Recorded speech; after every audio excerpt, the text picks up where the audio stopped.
Hudkeshwar police ठाण्याच्या हद्दीत झालेल्या घरफोडी प्रकरणी पोलिसांनी जलद तपास करत 2 आरोपींना अटक केली आहे। 11 जानेवारी 2026 रोजी शिवनगर पिपळा फाटा येथे फिर्यादीच्या घरातून सुमारे 69,500 रुपयांचे सोन्याचे दागिने चोरीस गेले होते।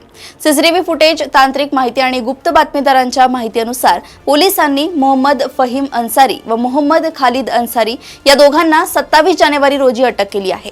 त्यांच्याकडून सुमारे 3,30,000 रुपये किमतीची सोन्याची लगड तसेच गुन्ह्यात वापरलेली ॲक्टिवा मोपेड असा एकूण 3,60,000 रुपयांचा मुद्देमाल जप्त करण्यात आलाय।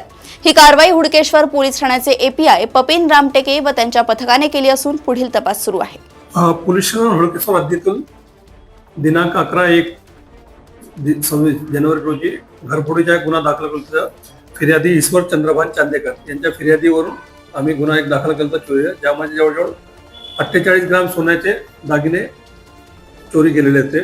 त्या फिर्यादीच्या रिपोर्टवर घरफोडीचा गुन्हा दाखल होता।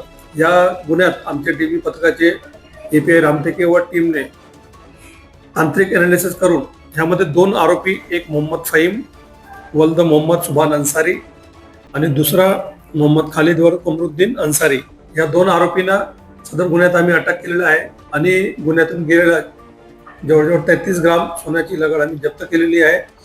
आणि गुन्हा करतेवेळी ज्या मोटरसायकलने आले ते मोटरसायकल सुद्धा हस्तगत करण्यात आली आहे व बाकीचे उर्वरित माल जे आहे ते हस्तगत करण्याची प्रक्रिया चालू आहे।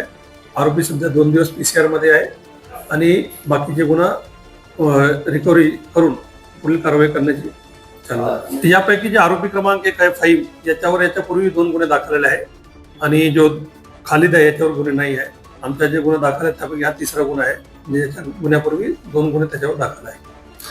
या सदर गुन्ह्यात माननीय पोलीस आयुक्त साहेब यांच्या मार्गदर्शनाखाली आमचे झोन 4चे DCP सर माननीय Rashmita Rao sir, ACP Narendra Hiware sir व आमचे डीबी पथक रामटेके, त्याच्यानंतर गणेश बोंदे, राजेश मोते, मुकेश कन्नाके व राजेश दोट्टे हे सर्व डीबीचे पथक आहे, त्या लोकांनी अथक प्रयत्न करून हा गुन्हा उघडकीस आणलेला आहे।